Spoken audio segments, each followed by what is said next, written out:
Good afternoon, everybody. Welcome to the Police Public Accountability meeting on behalf of the Commissioner.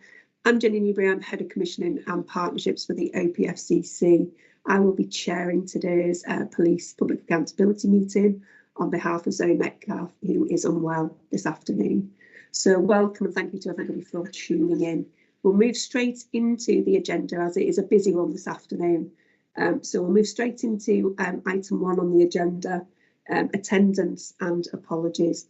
I know we've got apologies from Lisa Winwood, Chief Constable for North Yorkshire Police, and Leanne McConnell as Head of Criminal Justice. I believe we've also got apologies from Elliot as ACC as well. And I think that's everything, unless anybody tells me otherwise. No, okay, that's brilliant. That's item 1. So we'll move on to item 2. So minutes from the previous meeting. As we know, the notes from the previous meeting are recorded and published on the OPFCC website. So that's where you can find details in relation to the last meeting. We don't have any actions from the last meeting to share. So item 2 is complete and we can move on to item 3. In relation to questions from the public, we haven't had any questions in relation to the first substantive presentation on out-of-court disposals. So unless anybody tells me otherwise, I think we can move straight into the first substantive presentation. Brilliant. Okay, so we'll move on to item 4, which is North Yorkshire Police's out-of-court disposal presentation and question sessions. So we're starting a little earlier, 12:33. We've got 40 minutes set aside for this session, so we'd like to look at closing that session by 1:20, please. So I will hand over directly to Chief Inspector Richard Alden, please. Thank you very much, Jenny, and good afternoon to everybody here and people watching. I'm going to in a minute put a presentation on the screen. I'd like to follow that, and obviously if people have got questions from the group here, feel free to shout up and ask a question at any point. So I'll just share my screen, get the technical bits out the way, and hopefully you can see that. We can. Thank you, Rich. Thank you. So I'm Richard Ogden, as it says, Chief Inspector in the Criminal Justice Department in North Yorkshire Police, and I'm the lead for diversion and out-of-court disposals. And thank you for the opportunity to come to the Public Accountability meeting today to speak to you about out-of-court disposals. My role was created back in 2021 to provide some greater oversight around out-of-court disposals and primarily to support and develop some new initiatives.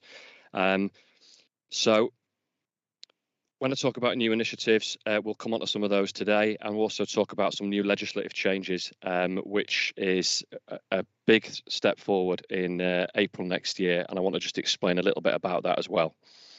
So some of the areas to cover today, and hopefully there'll be a theme of some strengths, challenges, opportunities throughout. It's a huge area of business, this, and I'm conscious that some of our audience may not be familiar with out-of-court disposals. So I'm going to give a real overview of what they are. I'm not going to go through every slide in graphic detail because the slides are available on the site and people can look at those. But there are some slides that explain what some of the out-of-court disposals actually are, because it's really important to understand that. I'm going to talk about the oversight and scrutiny of out-of-court disposals and what we do to ensure that we're doing things right. I'm going to talk about the diversion schemes operating within North Yorkshire, touch on some of those with a particular focus on the Crossroads adult out-of-court disposal pathway, which is something that was commissioned by our Police, Fire and Crime Commissioner's Office. It's important that I talk about youth justice as well as adults here. I focus on the youth outcome panel, which I'm proud to chair at the moment, and I invest a lot of time in that panel, and I want to share some of the things we find within that landscape. And as I've just touched on, the future impact of what's called the Police Crime Sentencing and Courts Act 2022 on the adult out-of-court disposal landscape and the plans we have moving forward. Now, as much as I said about diversion and disposals, I'm going to focus more on the out-of-court disposals, the outcomes that we have for investigations today. But we do have various pathways, and I will touch on some of those as well, that are voluntary pathways. And I think if people are watching this and they want to learn more about those pathways, on our Police, Fire and Crime Commissioner's website, there is, under the Commission services, there are various victim and perpetrator schemes that people can look at, which I won't get a chance to go into in great detail today, but it's there as a reference guide for others to look at in due course. So some background around out-of-court disposals. As it says on the screen, they're not intended for serious, persistent or contested cases. Court will always be the right forum for deliberation and adjudication, and I'm not here to suggest that everybody needs to be dealt with as an out-of-court disposal. However, there are a vast majority of people that don't need to go to court and absolutely can be dealt with out of court. So they allow us, the police, to deal swiftly, proportionately and appropriately with that low-level offending without recourse to the courts. If we look at the COVID pandemic that we're coming out of, the demand on the courts is higher than it's ever been, particularly magistrates' courts. And if we can take some of those cases away from the court in a proportionate manner and deal with them in a different way, then that's got to be good for those serious cases that can progress through the court system. So out-of-court disposals can be achieved via various means, as it says on the screen: reparative, rehabilitative, financial, various conditions, depending on the outcome and the actual circumstances of that offence. But it provides that opportunity to support and address offending behaviour, and really importantly, the root causes. That fits in with our prevention and early intervention strategy. It's about a focus on addressing and changing behaviour. We're not going to change everybody's behaviour. We appreciate that. But if we can try and divert some of those people away from the criminal justice system and stop them reoffending, then that's got to be a better thing than just repeatedly sending people to court, repeatedly getting a fine and actually not addressing their behaviour. We're following the principles of the police and crime plan in terms of, whether it's a victim or perpetrator, we will want to interact and care passionately with those people, whatever our interaction. Because even though we're dealing with some quite challenging people, everybody's got a different set of circumstances. And out-of-court disposals provide a joined-up criminal justice approach to support the victim and offender. We're not working in silos. Various support has not always been joined up, but it's all out there. So it's working with other professionals. It's not just a policing problem, and it's important to utilise the expertise of others inside and outside the criminal justice system. In terms of out-of-court disposals, whether they work, whether they don't work, for me, there's no doubt that interventions will have a positive effect in many cases. There's been various different pieces of evidence over the years. There's still more to do, but there's some examples on the screen there, which was an evidence review back in 2018. So they can be effective compared to court prosecution, whether it's young offenders, young adults, or adults in general. Particularly around young people and those aged 18 to 25, which we see some evidence that makes a significant difference in that transition to adulthood, where we don't want to necessarily criminalise people, which might affect their life chances. It's seen that out-of-court disposals appear to be promising in reducing harm, including domestic violence. It's really difficult to look at reoffending rates and say that if somebody has gone on to reoffend, is that because the initial intervention wasn't right, or is it completely unrelated? So it's not always easy to say that the reducing reoffending will absolutely always take place in relation to people that go on these schemes. Some people will continue to go on to offend, but by giving people a chance and trying to take people off that merry-go-round of going round and round in the court system, then it's got to be worth a chance. It's really important that out-of-court disposals are implemented well. And we talk here about particular attention, it says here from the evidence, about screening of offenders, needs assessments, and we'll come on to talk a bit about that around the scheme that we introduced back in May last year around Crossroads. There's been various randomised trials across the country in Durham, West Midlands, one recently in the Met about some of these schemes and interventions, and there's some really positive results, but there's still a lot of evidence required before we can actually say safely that out-of-court disposals will reduce reoffending by a significant amount. There is strong evidence internationally and moderate evidence from the UK that pre-court diversion reduces reoffending. And we found that there's moderate evidence that pre-court diversion reduces the cost of the criminal justice system, and promising evidence on the impact of pre-court diversion on victim satisfaction. So I think somebody tried to get in there with a question. I do apologise if I cut across them. No, that's okay, Rich. I just wanted to ask quickly then, in terms of how it's great to have that evidence from 2018 and appreciating what you just said in terms of the difficulties that can exist around understanding the reasons why somebody might reoffend. In terms of your out-of-court disposals, in terms of the outcomes of your cautions and your conditional cautions or whatever it might be at the moment, how are you, if you are able to at the moment, or how are you intending to in the future, to understand more about the actual impact of those cautions? Not necessarily in terms of how many you're doing or anything like that, because I know you've got data about how many, but in terms of actually how their use is beneficial to the public. Yeah, and I think each case can be on its merits, can't it, Tom? I mean, in relation to it, because we have some fantastic examples of where victims have been satisfied very much by an out-of-court disposal, would far rather go through an out-of-court disposal than go through the court system. And we've had some examples, and hopefully we'll come on to some, in relation to how offenders have benefited from going on these schemes as well. It is something that I know across the country there's more work to do to actually getting to understand what the value is on some of these conditions. But if you just think that somebody going through the system and not having any intervention up to now and continue to offend, there's got to be a point where actually we've got to say, actually, let's stop and look at what is causing, what is the root offending. And that's what we've been doing. And I know that in your team, the Crossroads scheme, it's been running a year now, and it's ongoing at the moment about looking into the reoffending rates and the success of that year and the 300 or so referrals that have gone through that scheme so far. Going forward, I'm hoping to have more centralised oversight in relation to out-of-court disposals, and we'll be able to do more on that and go back and revisit some of those cases, because up to now there hasn't always been the opportunity to delve into some of the success stories. I hope that answers your question. Yeah, thanks. It was more specifically around the actual police-led disposals. I know there's work obviously going on around the actual diversion schemes. It was just about the impact of those actual disposals on recidivism rates and the like.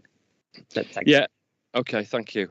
In terms of the challenges that we have with diversion, there is a bullet point there that says that we've got to be careful. We've got to be careful bringing some people and managing them very closely, and actually can have the negative effect, the unintended consequences of trying to support people in the first place. So it's really important that when we do apply conditions, and going forward, when there's going to be a huge emphasis on conditions, that we apply proportionate conditions. We don't set people up to fail, and we try and direct them in the right way, because the last thing we want to do is actually increase reoffending or bring people in and spend so much time with them in the criminal justice system that they feel that they're part of the criminal justice system when they may have only had a brief interaction with the police.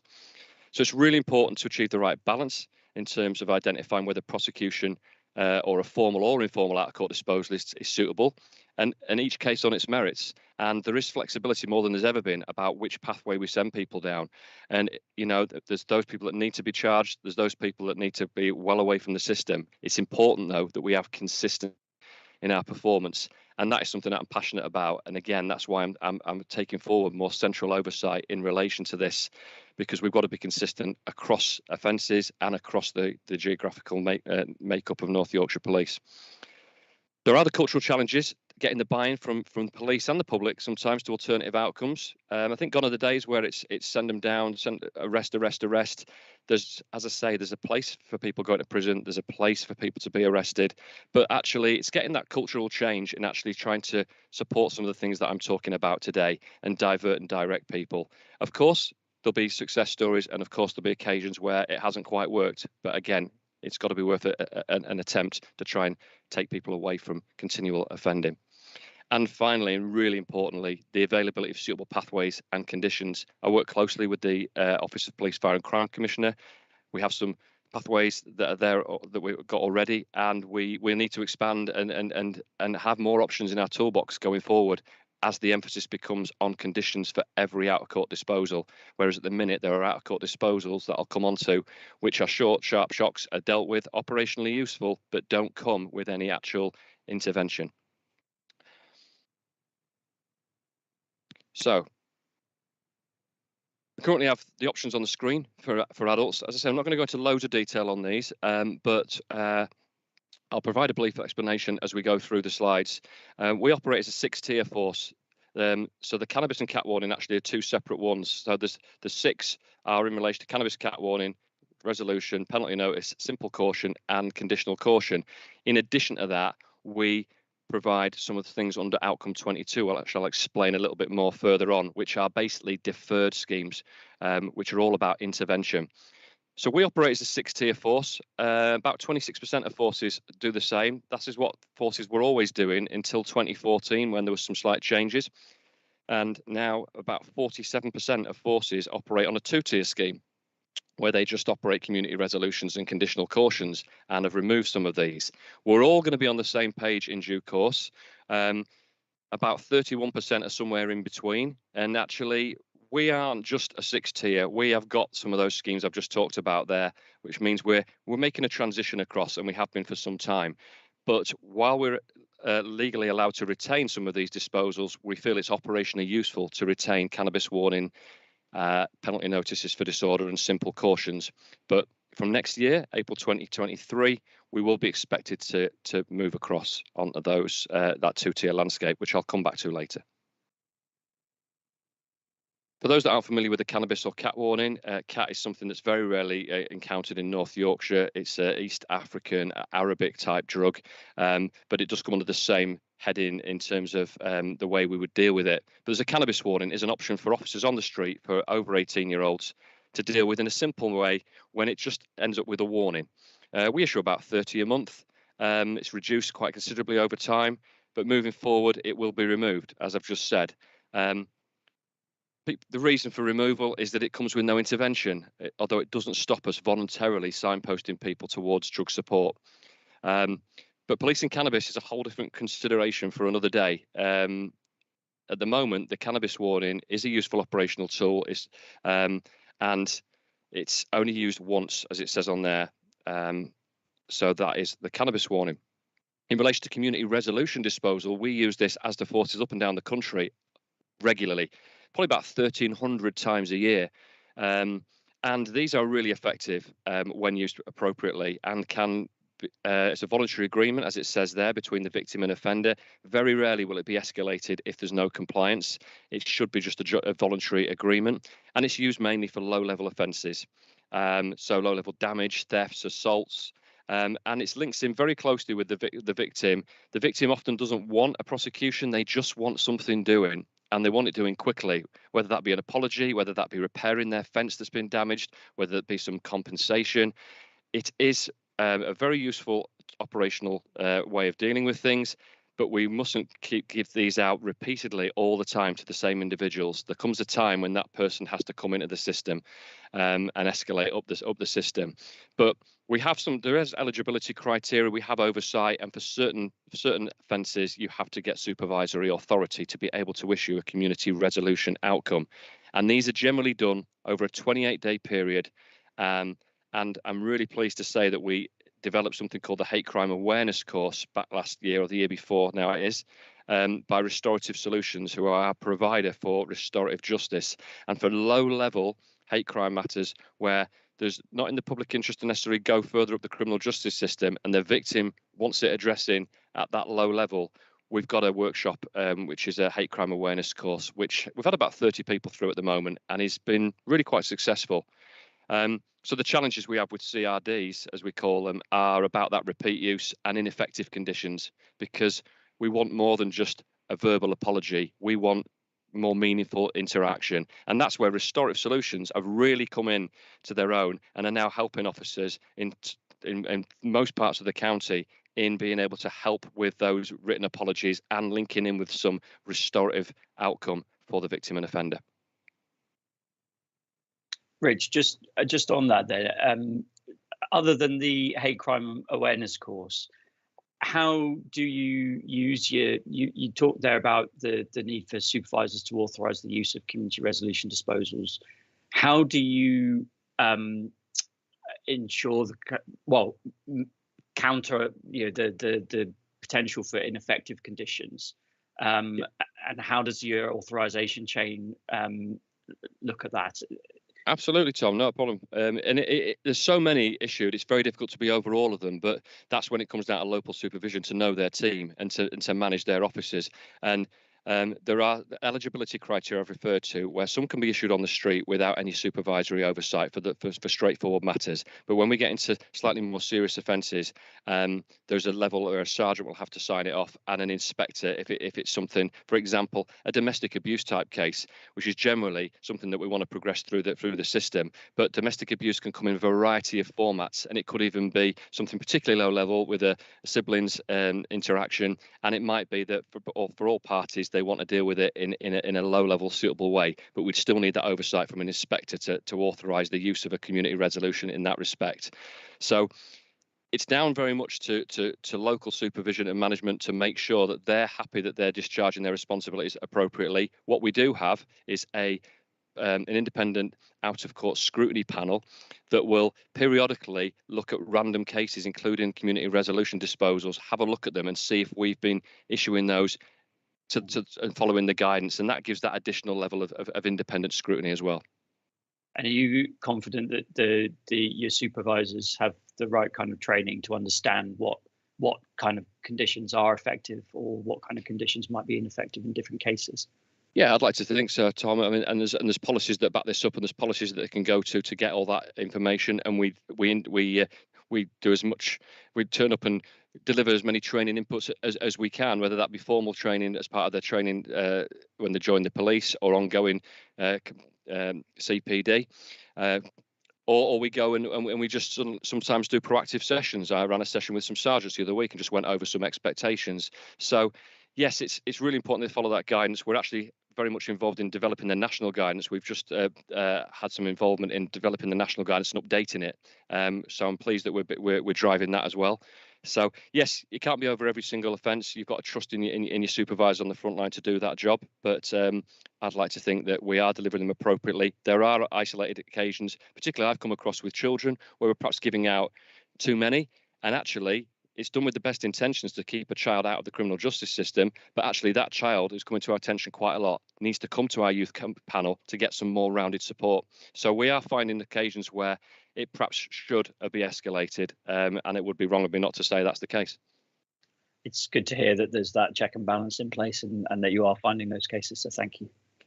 No problem. Penalty notices for disorder, it's something that, again, will be phased out next April. But it's been an operationally useful disposal for a number of years now, can be used for various offences, and is primarily used in our force for drunk and disorderly offences. And often that's a case it's issued after somebody's probably been arrested and spent a night or some hours in the police custody suite. It is a quick, sharp fix, and in some cases it's absolutely suitable, and that person doesn't necessarily need any diversion. There may be an isolated incident that led them to our attention. But in many cases, it's a missed opportunity, and that's the reason why P&Ds are being phased out, that they don't come with any formal interaction or diversion to actually address what primarily is going to be an alcohol issue. So if it's to do with drunk and disorderly. But in relation to the thefts and other things that we come to our attention for, again, opportunities to address that behaviour aren't helped by just giving out a ticket, which is £90, which inevitably in a lot of cases, at least 25 to 30% results in it ending up in the courtroom, which is costing the taxpayer money, and it's using police officer time to track people down sometimes to then take them to court to inevitably get a fine again, and we go around that cycle. So they're being phased out. That will have an impact on frontline officers in terms of it won't be a quick fix there and then on the street in many occasions, and that's something that's part of the impact of the new legislative changes that we've got to address. Okay.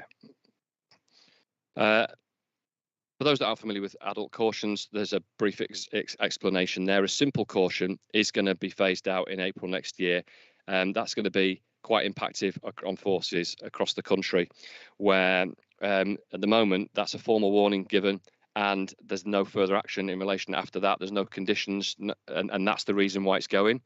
That inevitably means that all the people that would have got a simple caution will now have to have some conditions attached to it for all the right reasons, but that leads to some challenges going forward.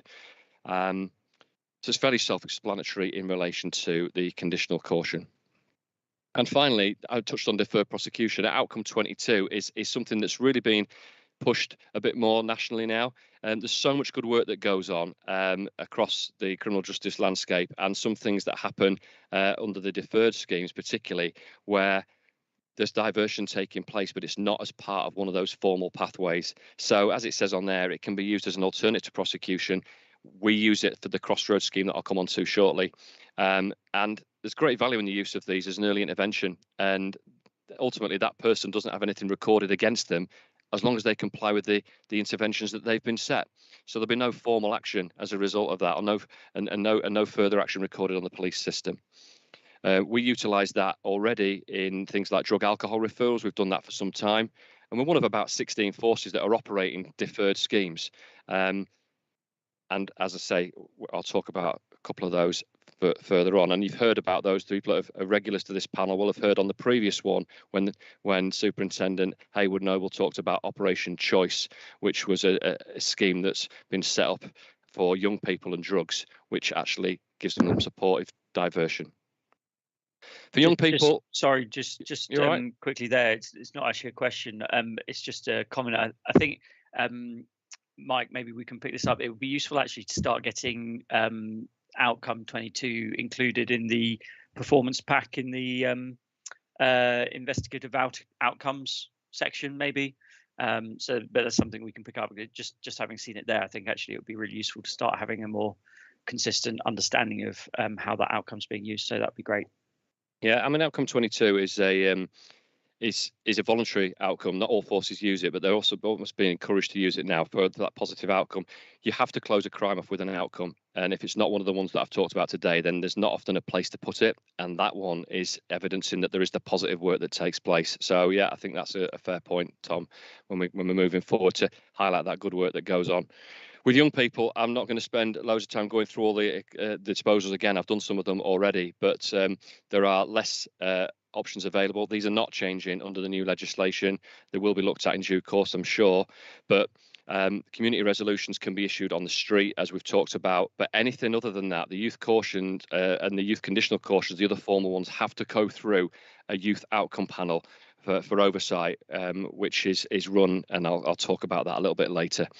We also have Outcome 22 around op choice, alcohol referrals, and Route 22, which is part of the Youth Outcome Panel as options for young people. And that basically is an explanation of what youth cautions and youth conditional cautions are. And I'll let people look at that in their own time, if that's okay. But just to reiterate, all decisions nationally, we don't have to refer first-time youth cautions to a panel, but we do in North Yorkshire. We historically, like many forces, we're giving young people criminal records for youth cautions, youth conditional cautions. We did it with the best of intention. We felt it was the right thing to do. We're following national guidance in many cases, but actually there were alternatives to this. And that's not to say that everybody that comes to the youth outcome panel gets an alternative to a prosecution or a formal outcome, but it lets people take a step back and look at it. So we've reduced our first time entrant rate dramatically since the introduction of the youth outcome panel in 2017. Just some national data, just to give you a flavour for, the penalty notices for disorder have reduced over time, as are the cannabis warnings, this column here, and the police cautions have stayed fairly similar. What we've got is community resolution being a really well used tool, and it's important, as Tom said earlier, that we make sure that we're using that appropriately, but it's very well supported and liked by victims where it is used appropriately.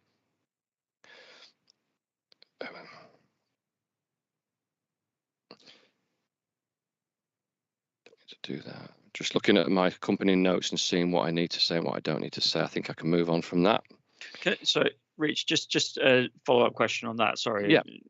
Been helpful to ask earlier actually, but no problem. Where you're talking there about them being supported by the victim, the community resolutions, if you are you also monitoring where community resolutions are being used multiple times for the same individual, and whereby that might then need to be escalated in a different way?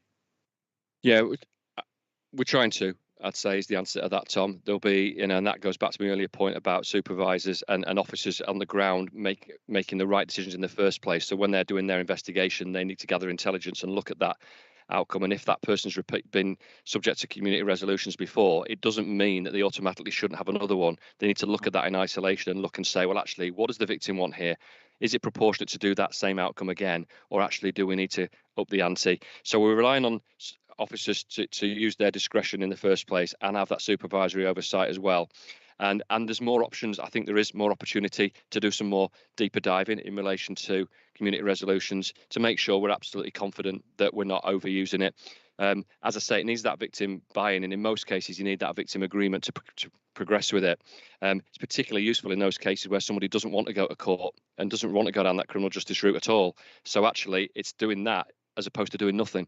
So, but yeah, there's always work that can be done in terms of performance around all this landscape. That's great. I just know from discussions I've had with people in the community from time to time that there is sometimes a sense that people get given community resolution time and time again, and it's no deterrence for them to actually commit another crime. So it's good to hear that that's some of that monitoring. And that's a fair challenge because it depends on the interventions. It's really important that we don't just give out community resolutions and just say your condition is to give a verbal apology, which might be meaningless, done immediately, and it's discharged, and actually there's a missed opportunity. So it's really important, and that's why we've been involved in the national guidance, and we're going to promote that national guidance when it comes out to really have a revisit on both this and restorative justice, which are really taking a national, we're looking at this on a national level to promote it and use it appropriately, because there is a place for it. It's just when it's going to be used appropriately. Thank you. In terms of cautions in North Yorkshire, about 20 minutes left. Yeah, I'll keep moving best I can then. In terms of cautions in North Yorkshire, we have, you can see there, adult simple cautions, as I touched on earlier, are used significantly. They have dropped in the last few years for a couple of reasons. One was COVID, which has had an effect on a number of things. And the other one, particularly for 21-22 there, is the introduction of the Crossroads scheme, which we'll come on to, which has taken a number of people who would have got simple cautions and given them an alternative with conditions. And that's been an alternative to getting that criminal record as long as they complied with it. Bear with me a minute, just go back on, sorry. Conditional cautions. Many forces have struggled with conditional cautions, and it's really important that you have the right pathways and diversion schemes that can accompany that. We don't use it probably anywhere near as much as we perhaps could, and I think as the new legislation comes in, I think we will. As long as we've got the right tools in the box to use it, we will see more use of it. At the moment, cautions are very much used for low-level violent offences, damage, public order, theft. But if they don't come with any condition, it's a missed opportunity to address that anger management, that drug and alcohol, that victim awareness. Conditional cautions primarily end up with somebody getting a condition around compensation. It is again well supported by victims. Often, if you can avoid this, going to court and you still get your compensation, and the matter's been dealt with, and the person's been apprehended, then it's well supported. But there's more we can do on adult conditional cautions, and I'm having those conversations with Jenny and her team around expanding some of our pathways that we're already using under the Crossroads scheme, and seeing if we can tap into those for the conditional cautions as well. Oversight and scrutiny, which obviously, Tom, this will come back to some of your questions earlier. Clearly, the administration of all out-of-court disposal must be completed lawfully, legitimately, ethically, in order to maintain that victim satisfaction and confidence and appropriately address the behaviour. So we do rely on our supervisors to ensure that officers use out-of-court disposal appropriately and proportionately. And we've got a young in-service supervisory cohort, and it's really important that we make sure that they're doing what we want them to do, and that's why I feel that going forward, having some more central support is fundamental in this, as well as the training and the day-to-day contact. Since I started this role, myself and a colleague I've now brought in as a sergeant to support me, we're getting daily requests now from people for advice and support, which just shows there's an appetite for it. People want to do the right thing, but it is a confusing landscape, this, not only for the police but for the public as well, and that's why there's so much work to do in this area of business. Gatekeeping functions, internal dip sampling, these are all things that take place around oversight and scrutiny, training, monitoring, feedback to individual officers. We regularly undertake that.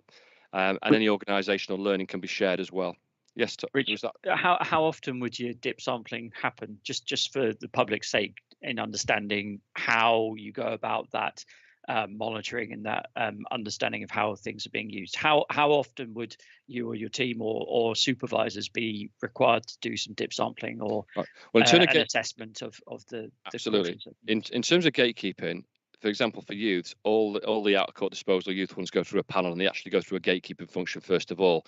So I'm satisfied that gatekeeping is very much there in that respect. In terms of dip sampling, it's not just about me and my colleague doing the dip sampling. It should be done on a regular basis across teams to make sure that those supervisors are satisfied with what they're doing. But in terms of actual dip sampling, we do it when we can. Tom is the best thing to say about that. We've got no hard and fast rules on it. Of course, it would be lovely going forward if I have a small team around me to say, do you know what, we're going to do X amount a month. We're going to do that. I'm going to report back on them. We've obviously got the out of court scrutiny panel as well on top of that to provide that support. But things come to our attention, as I say, on a regular basis, which often leads us to look into things in greater detail as well.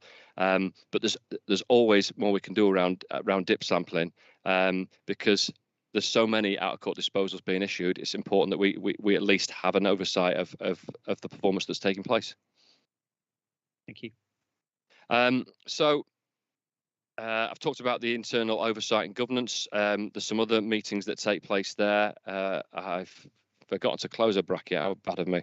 And the external oversight, not just internally, but youth decisions are done through Youth Justice Service Management Boards, and then there is Her Majesty's Inspector of Constabulary and Fire Rescue Service, who will come and visit North Yorkshire Police on various themes. And there is now an expectation that going forward, they're going to come and see us around out-of-court disposals. We wait to hear more about that, but we gladly welcome that.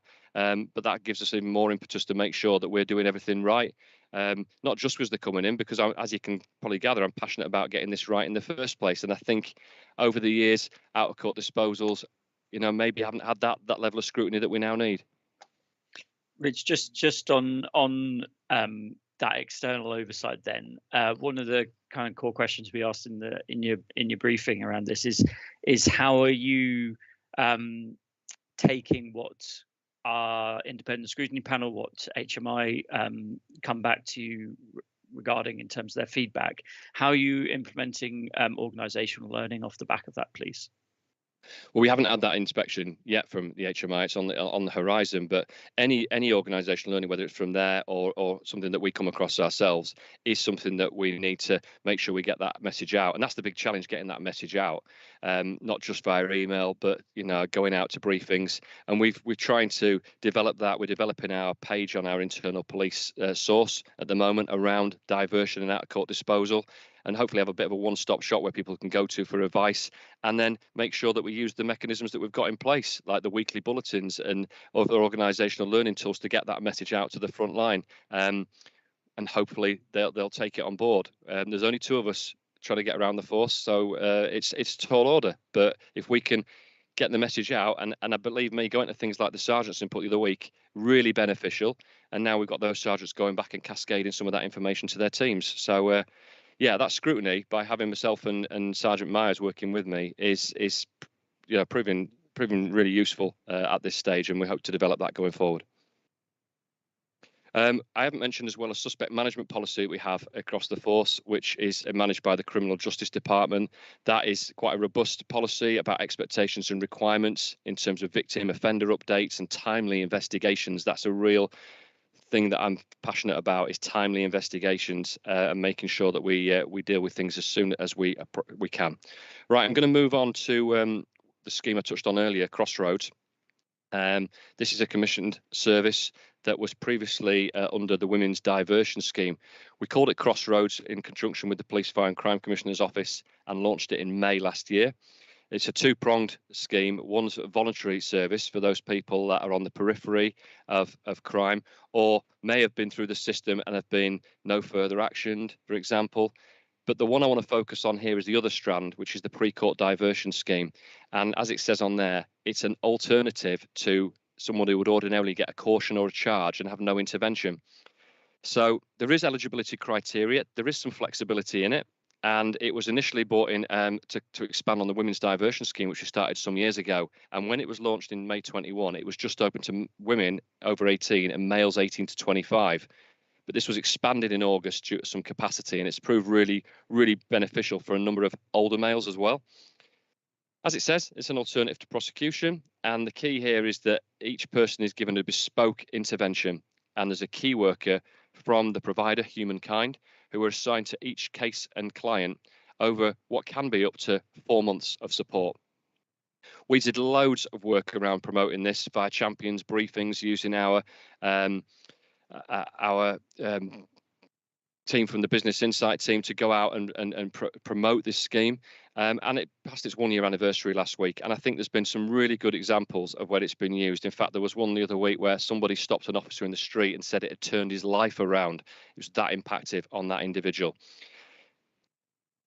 If you don't comply with the scheme, you go back into the traditional criminal justice process. So this requires on the offender to want to work with this scheme, and it won't be for everybody, but it is hopefully very beneficial. And what happens is the key worker will meet, follow something called the wellness wheel. They'll agree a number of interventions based on whether it's physical health, emotional management, their motivation to achieve goals, a variety of things. And they will create a support plan with that key worker, which will generally include some reference to restorative solutions, restorative justice, if it's appropriate to that crime, and if we've got the buy-in from both the victim and the offender in many cases. So that's basically in essence, and what they do is they follow a trauma-informed approach. Basically, it goes back to what I said at the start about the screening of that offender needs and making bespoke conditions. I think, Rich, I'll just come in there and just mention again, it goes back to that looking to address the underlying causes of criminality. So this again is all geared up to an individual bespoke approach to try and make sure that we break that cycle of offending. Absolutely, Jenny. And on the screen there, just gives you a bit of a flavour for how many people we've had through by age group so far, and quite the men, as I say, expanded in August last year, and actually now we're seeing quite a lot in the 26 to 39 age group. But the evidence shows that this is the age group where it makes the biggest difference. So we'll wait to see what the results are on that other age group going forward. In terms of some of the offences, similarities to our cautions, conditional cautions, vast majority around assaults and public order and criminal damage, just to reassure people that we're not putting people through this scheme that need to go through court or offer particularly serious offences, although there is some flexibility and each case on its merits, and there will be on odd occasion where we may divert somebody through this system if we think it's absolutely proportionate and we've got the right rationale applied to it. In terms of Crossroads data, 330 referrals made to Crossroads. That's for both the voluntary scheme and the out-of-court scheme, but 257 are via the out-of-court route since May last year, and that was up to March.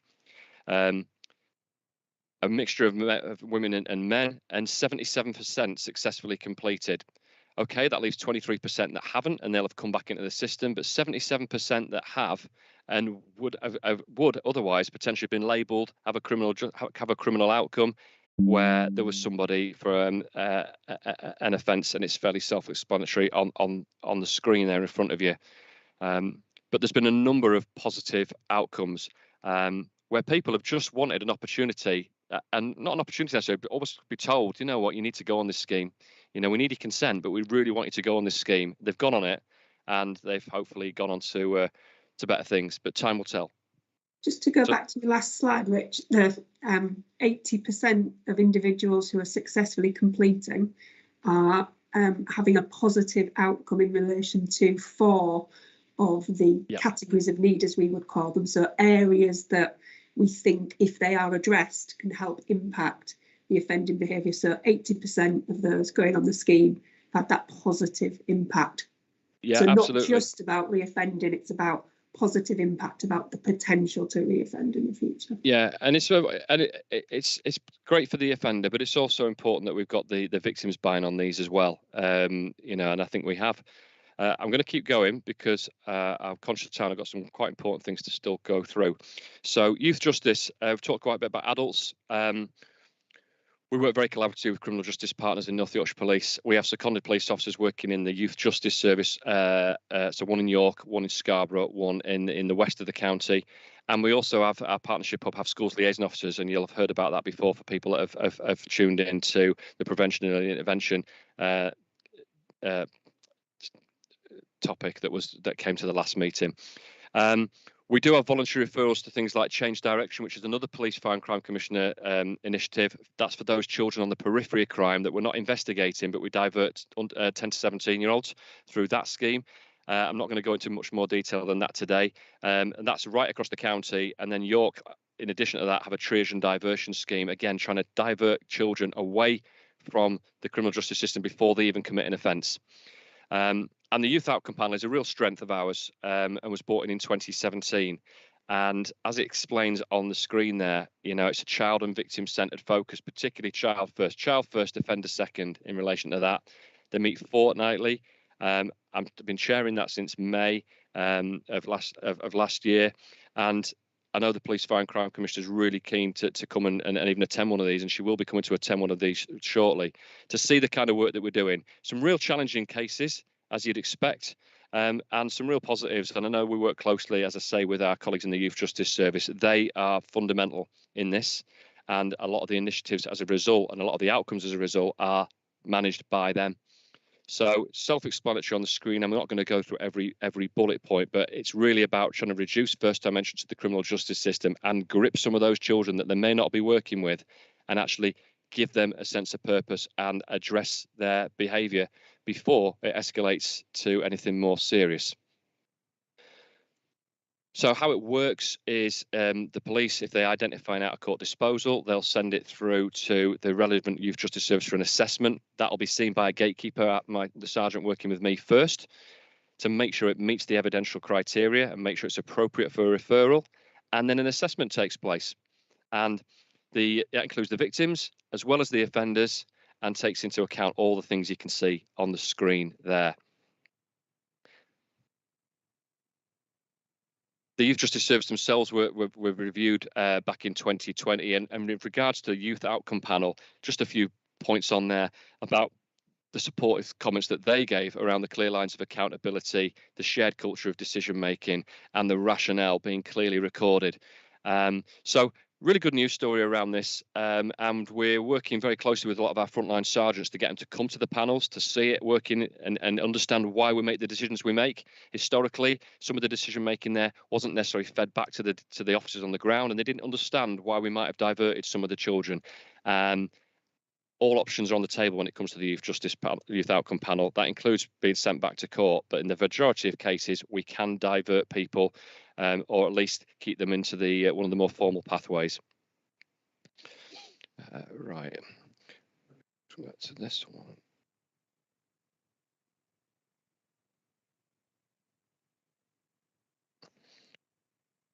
Just a little bit of data there, and this comes from an annual report that's produced by the Youth Justice Service, and it just shows that 85% reduction in first-time entrants since the panel took place.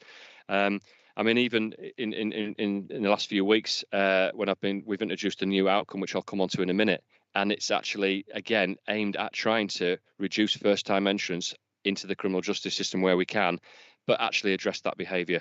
So the reoffending rates are 7.9% within 3 months. They do increase to 26% within 12 months, but that's quite considerably lower than national, which I think sits around 40%. So a welcome reduction in the proportion of referrals from Scarborough District. That's always been challenging for across the county, and we work closely with our youth justice colleagues to try and address some of the challenges in Scarborough. I haven't got time to go into all that today, but that's maybe for another day. But you can see the outcomes there. Quite a lot of them are outcomes such as the community resolution, and it's outcome 22 is quite a small number for 2021, but we've just introduced a new outcome under outcome 22 called Route 22, which will again hopefully keep some of those people that are slipping into the youth conditional caution route, bring them back and give them an opportunity, just like we do with the Crossroads scheme for adults. Rich, can I just ask, I think it would be very useful if we could get maybe outside of the meeting, just in an email or something, just a written understanding of what NYP are doing with the Youth Justice Service to address some of those challenges in Scarborough, please. Just because I'm sure it's something that the Commission may get asked about by the Scarborough Borough Council. Yeah, absolutely. And I work closely with a gentleman called Steve Walker in the YGS over in Scarborough, and Steve and I speak regularly, and there's all sorts of work been going on over the number of years, particularly a focus at the moment around Scarborough, and it's quite a really good scheme at trying to address some of that behaviour before it escalates. So yeah, absolutely, Tom. That'd be really helpful then. Thank you. Nearing the end, you'll be glad to hear. Route 22 is something that was introduced in May 22, just last month, and that is very similar to our Crossroads scheme that we've just talked about. It's given us an opportunity to, instead of where somebody that's on the cusp of a youth caution or youth conditional caution, but needs more than a community resolution and repeatedly has had those community resolutions, it's given them that direction.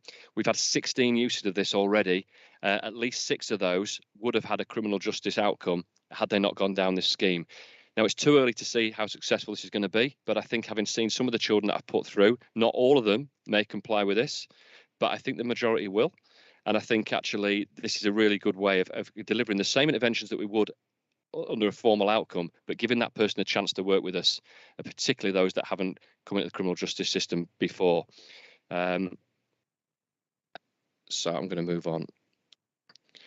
The last little bit is about Police Crime and Sentencing Courts Act. I've touched on it earlier. These are some big challenges coming to North Yorkshire Police and across the country next year. We're expecting it on the 1st of April, where we will move to a 2-tier plus. So even those forces that have moved to 2-tier are having to do work around this. And we will have a diversionary caution and a community caution, which will basically mean we've got no more simple cautions, cannabis warnings or penalty notices. And the emphasis is very much on conditions. So all the best intentions, but quite an impact on police to deliver it and make sure it's dealt with consistently. That's what we're all about. It's about getting that consistency across the landscape. This is all stems from 2014, where 3 forces, West Yorkshire, Staffordshire and Leicestershire, trialled a 2-tier pilot, and they've gone on to retain those those forces. Other forces were a little bit resistant to some of those things, including us. We saw the value of still keeping some of these outcomes, but it's now been legislated. So we're all going across onto it, and we're all working very, very hard to make sure that transition works smoothly. Let's have a look. There will be an increased focus on restorative justice. I work closely with Wendy Green in the Police, Fire and Crime Commissioner's office around trying to promote restorative justice as well with our partners. So there'll be an increased emphasis on that as well, and getting the officers to buy into this and them understanding the values where appropriate of restorative justice.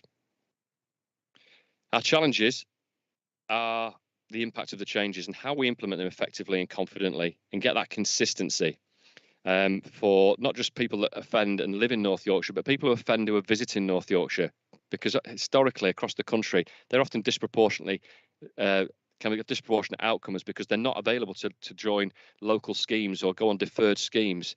Actually, we've got to make it fair to everybody. So we're looking at exploring on things like online schemes as well, where people, if they live out of the area, they can still access some of those pathways without getting a criminal record.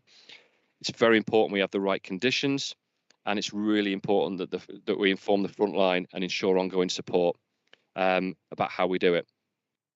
And how we get our deferred caution scheme, how our Crossroads scheme fits into the new landscape. Real challenge for us at the minute about how we do that going forward, and we make sure we do use the new options as well as the positives we've got from the Crossroads scheme. We're doing loads to prepare, as you'd expect, and that's where I sit in. Internally, we've got an out-of-court disposal and diversion board chaired by ACC Foskett, which was launched by former ACC Pannoni back in May last year. So we're having that scrutiny internally as well and pushing the legislation through. As you'd expect, we're very much involved in discussions both locally and nationally, and we're engaging with the relevant stakeholders. A business case is going out for consultation today, hopefully, which is going to be a proposal that we have a small central team that will not only support the monitoring and compliance of conditions, but will actually be responsible for deciding on the disposal based on the officer's initial assessment. it will come through to a team to get that consistent approach, and they will work with our partners to decide on the most appropriate outcome. There's loads more I could talk about that, but I won't at the moment. But that is something that I think will give us that overarching sense of reassurance that we're getting it right going forward, and will take quite a lot of work off the front line in relation to monitoring crimes. And finally, that's my aims and results over the next 12 months, making sure we bring this framework in, seeking to understand more about reoffending rates. That's still that gap nationally around that, trying to understand that more, and all the things that it basically explains on there. And hopefully that's a whistle-stop tour, and I have gone over, I do apologise, but it's a whistle-stop tour of all sorts of things in the out-of-court disposal and diversion landscape. Tom, do you want to come in? Yeah, just one final question for me, please, Rich. And it's both important in terms of what you're trying to achieve, and you did mention something about it on your previous slide there, but particularly in terms of what happens at the moment, how do you ensure that your frontline officers have a really good understanding of all the diversion schemes that are currently available in terms of what you were saying about really wanting to get more people into those schemes? How are you ensuring that frontline officers have a really good understanding of what's there? Because obviously in the future, that's going to be even more important. Yeah, and it's going to change as well. So the last thing we want to do is confuse people about the now and then and what's coming. But it's a fair question, Tom. At the end of the day, we're going out there, and certainly the sergeant that works with me is going to various briefings and training. I was myself at the student officer input last week, explaining all, trying not to confuse, and that's the difficulty here, because amongst the options that we have, there are sub options, and it's really important that we try and get that message out there. So we're developing the communications. We have spent an enormous amount of time developing the Crossroads promotion when that went live, using not just me but other people to go out and promote that message. But we're going to make sure that we are engaging going forward with all the key stakeholders, and certainly around the training angle, it's going to be all about informing people of the new changes and informing of what their options are. And I hope that'll be my team, if I get it supported, that I have a small team that can go out in the new year, just before the legislation comes in, and get out there and sell this to them. But also working closely with Mr. Walker, who's just put his hand up, to develop some support from the learning and development team as well. Mike, did you want to come in there?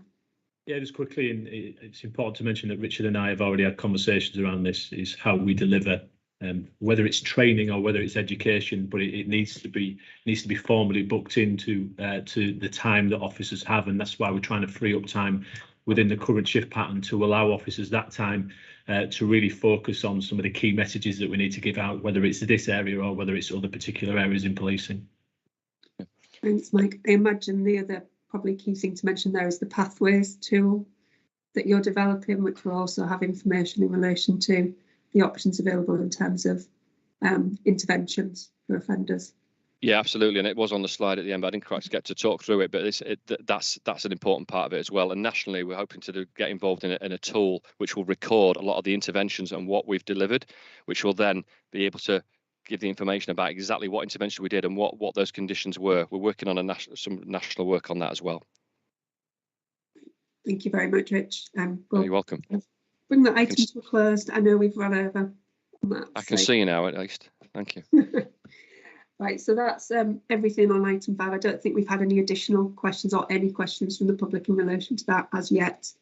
I know somebody will nod at me if that's the case. So we'll move on to quickly into agenda item 5, which is the North Yorkshire Police Performance Update and questions. I believe I'm going straight to Mike in relation to this, unless Mabs, you tell me otherwise, and I'm coming to you. No, Jenny, it's straight to Mike. Thank you. Straight to yourself. Thanks. Straight over to yourself, Mike.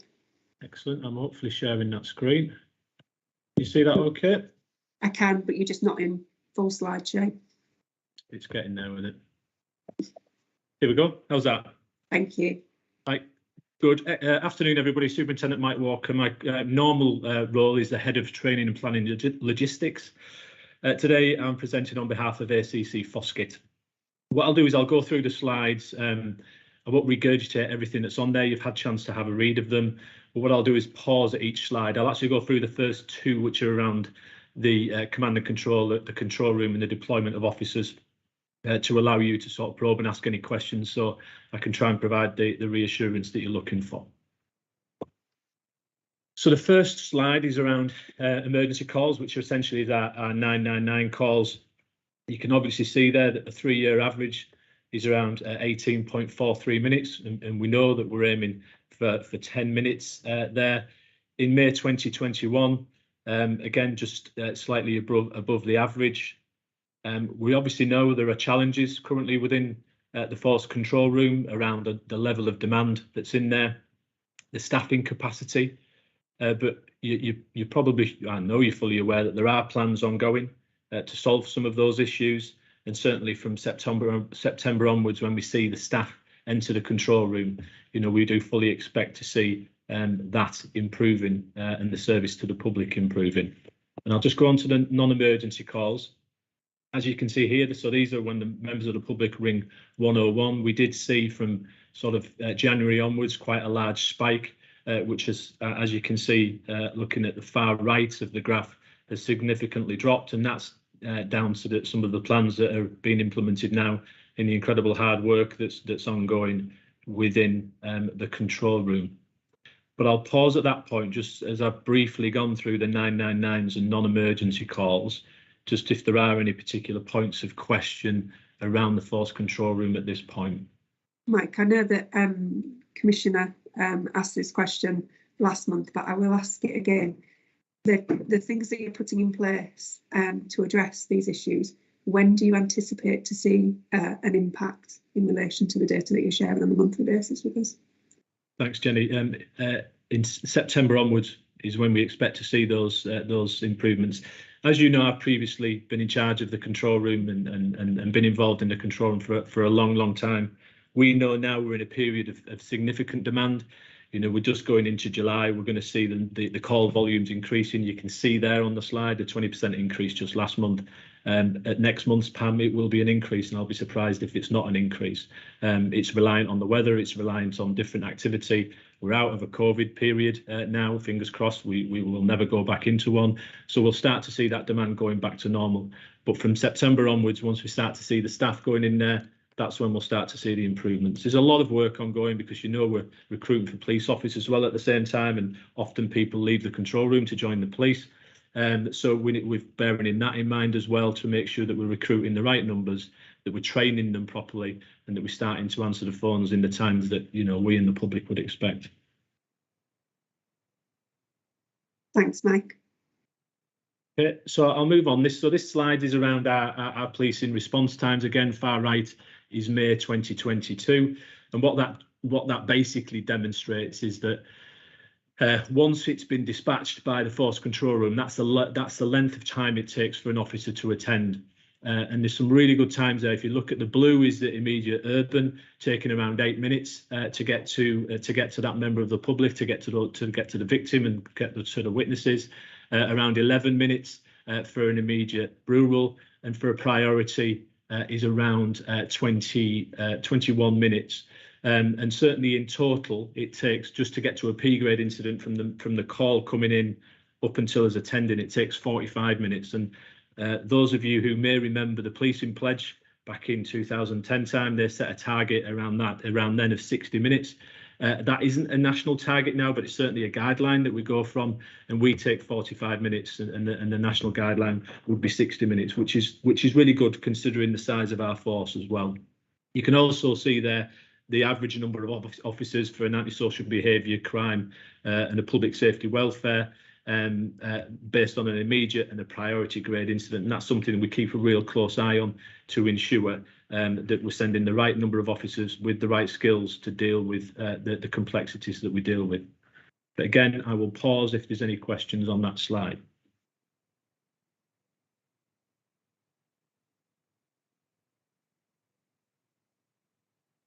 Okay, moving on, and I'll touch on this one briefly because we'll get into the detail of the other crimes, other 4 crimes we're going to look at. But essentially, as you can see, crime levels continuing on a decrease. From that point, you can see the breakdown by district, which hasn't changed in terms of the numbers over the years, which is what we would expect. Then going into the national crime and policing measures, as we can see here, we're looking at residential burglary, and we're looking at personal robbery. You can see a slight decrease in terms of the burglary side of things, and a slight upward trend in terms of robbery. The main thing we will be focusing on, and certainly through our new performance framework, is the outcome rate for such offences, to make sure our investigative standards are at the required rate, so we're getting the best outcome for the victims of certainly burglary and robbery. And then moving on to violent crime, and also from a vehicle crime point of view. The positive news there is the violent crime trend, the decrease is continuing to go down, which is really good. Slight downward trend again in the vehicle crime. I think we saw a spike, which you might imagine would be seasonal once the weather starts to get better, which is normally what happens with vehicle crime.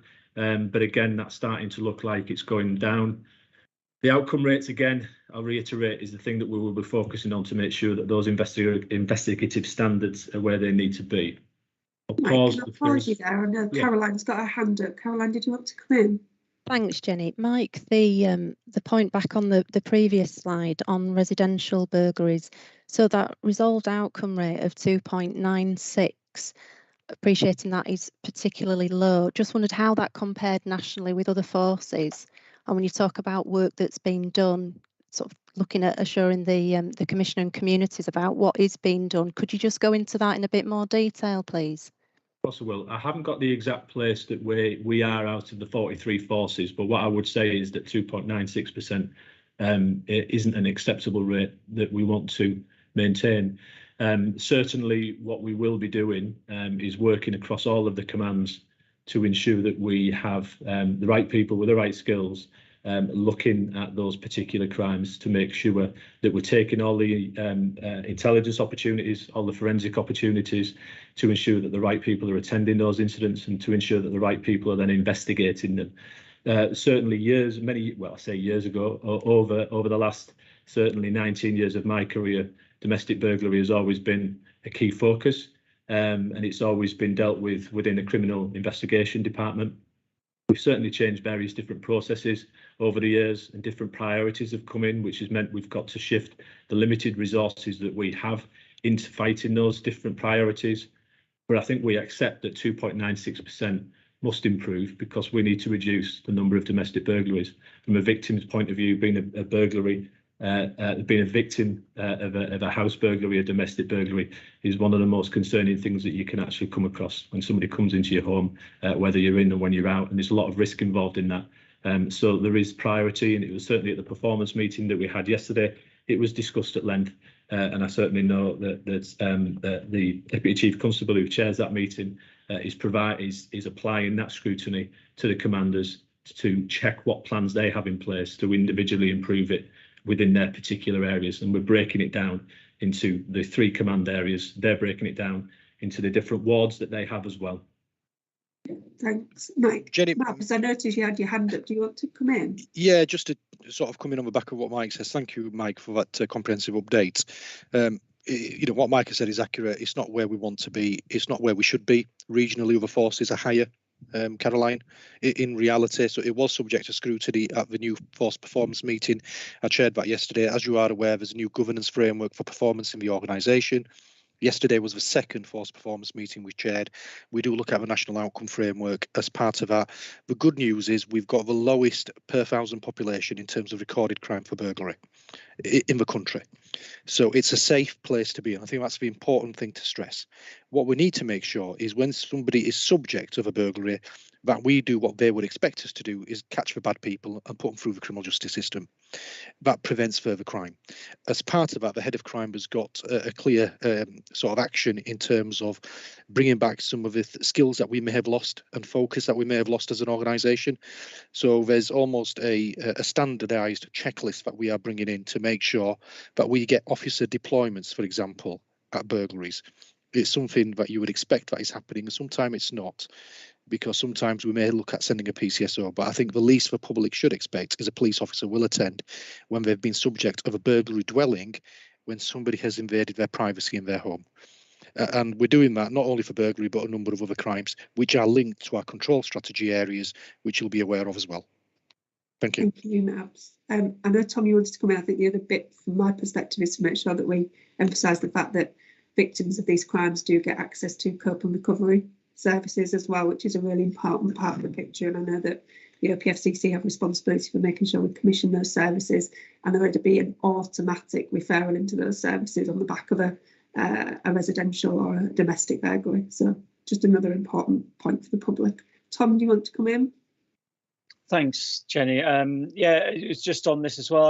I'd be really interested to understand how that outcome rate compares to those areas that used to have the burglary coordinators, because I know there's an awful lot of success out of those individuals who were looking at the links between the different and it was from our perspective a bit of a shame that they were taken out. So I'd be really interested to understand either any insight that you currently have, or if that isn't there at the moment, outside of the meeting, to understand a bit about how this compares to what was being achieved previously, please.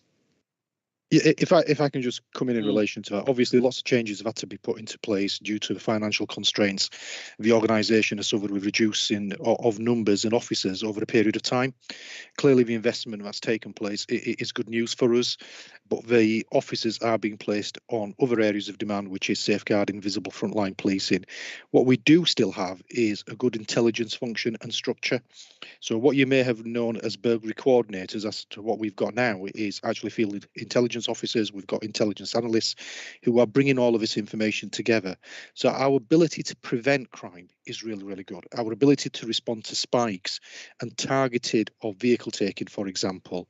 So we know we've got a particular issue in a command area where a particular type of vehicle is being targeted at this moment in time. We've got some really good intelligence around it, and only, I think it was yesterday or the day before, there's been some really positive arrests which will result in charges. So our ability to respond, reduce crime is really good. What we need to get better is a standardisation of investigations, the turning around of forensic analysis and hits and things of that nature. So although the burglary coordinators, as you would have previously known, may not be there, that hasn't diminished our ability to sort of collate the information itself. Thank you, Babs. Mike, do you want to pick back up? I'm mindful of time. Yeah, not a problem. So I went through the violent crime and the vehicle crime as well. Here we go in terms of the investigative outcomes. You can see there the response rates or the resolved rates at nearly 14%, and then the reasons, the percentage reasons why we don't get a positive outcome in terms of, let's say, a charge or other form of disposal. You can see those on the left. And then on the right hand side again, that's just the actual numbers that we're looking at. But it's put in bold there that 40% of those awaiting outcome relate to other crimes and non-crimes. So it's just important to point that out for yourselves. But I think that was mentioned last time. Any comment or question on that? Okay, moving on to section 136, mental health detentions. As you can see, last month we have had a significant increase, which again we normally do experience because it is seasonal.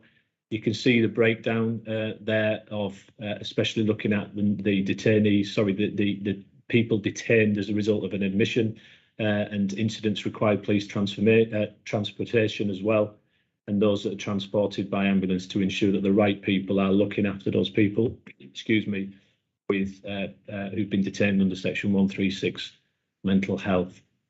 But any comment on that? One last final point is, I think last month the average minutes per occurrence were over 1,000.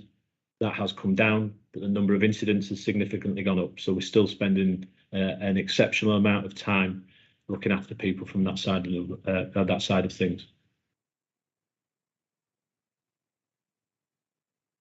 Okay, around stop search here.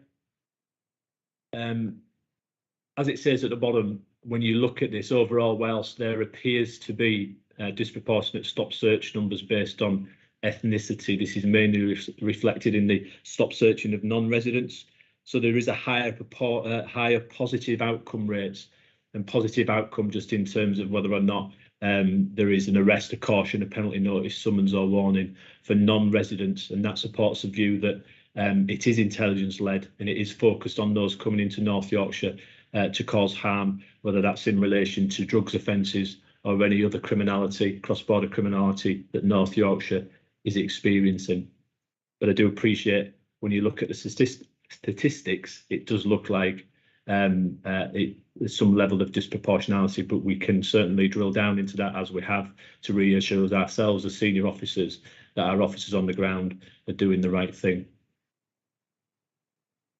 Mabs, do you want to come in there? Yeah, just very quickly in relation to stop search and use of police powers as in its totality.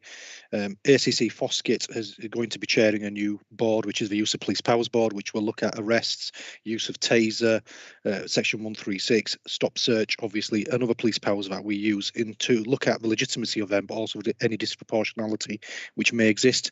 That's taking good practice and learning from other forces which have a similar approach. Thank you, Mabs. Thanks, and as we know from when we went through the initial COVID work around stop searches, and we identified potential disproportionality back then, there was an enormous amount of work done to ensure that we were doing the right thing. And again, that related to non-residents coming into North Yorkshire, and we'll continue to look at that through that disproportionality board as well. Okay. I guess the question there remains though is to, albeit there's some relation there to the people coming from outside the area. The main question there, I think, remains as to whether there is any difference in the way that they are treated by our police officers. Regardless of whether they come from outside of the area or not. If they're coming into an area which is predominantly white, is there any difference in the way that they're being treated or approached by North Yorkshire police officers? And I think that is still, it's a question that we had during the COVID situation, as you'll be aware. And it's a question we've raised a few times now around the stop and search statistics, especially in some of our border areas. And I guess it's just a question that continues, and just justifying disproportionality on the basis of whether they are resident or non-resident, I think is stretching stretching the justification slightly. I appreciate that, and what I do know is that quite a lot of those are intelligence-based searches, so I accept that.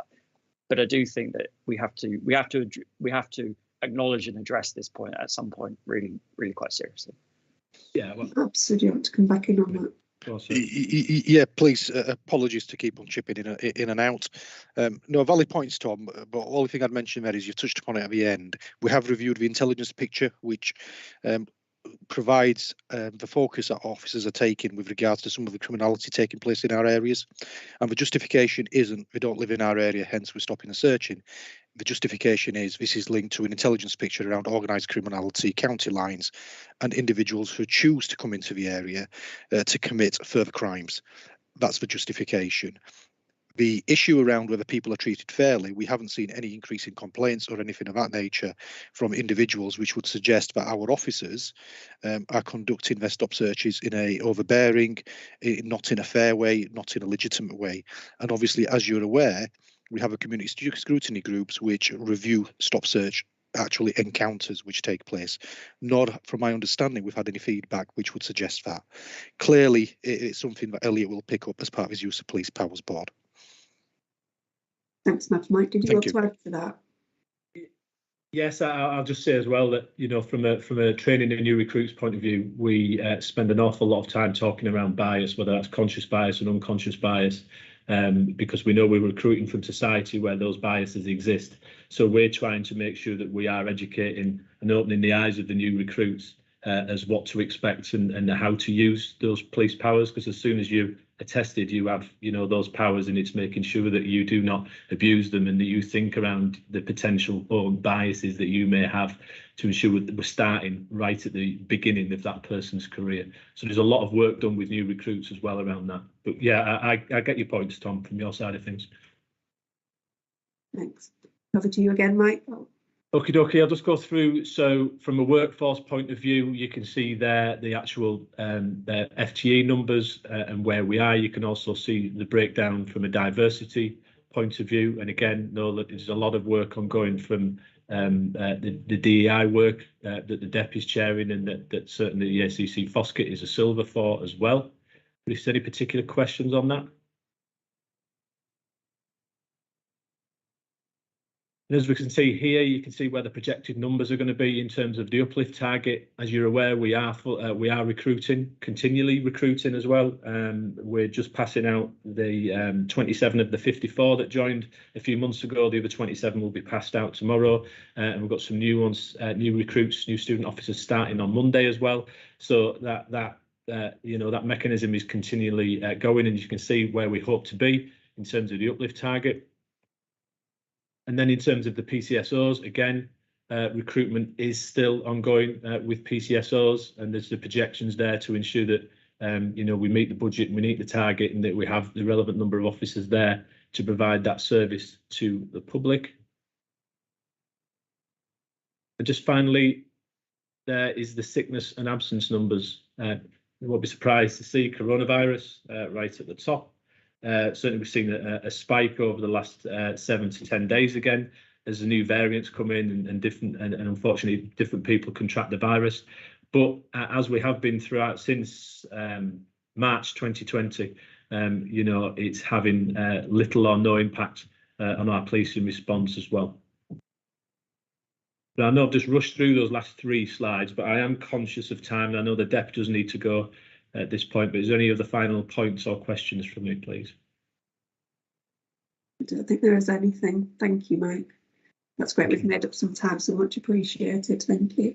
And I will look to colleagues to tell me otherwise, but I don't believe we've had any additional questions in from the public for either presentation. No, I don't believe that's the case. So that takes us to the end of agenda items 5 and 6. I will just ask if there is any other business that we want to address as part of the meeting. And I think we've got a resounding no, so that's brilliant. And that's item 7. Moving on to item 8 is the date of the next meeting, which is the 21st of July 2022. And that draws us to the end of the meeting. And I'll say thank you to everybody from the members of the public for joining us today. And we very much appreciate it, and we'll hope that you'll join us on the 21st of July for the next PAM. Thank you, everybody.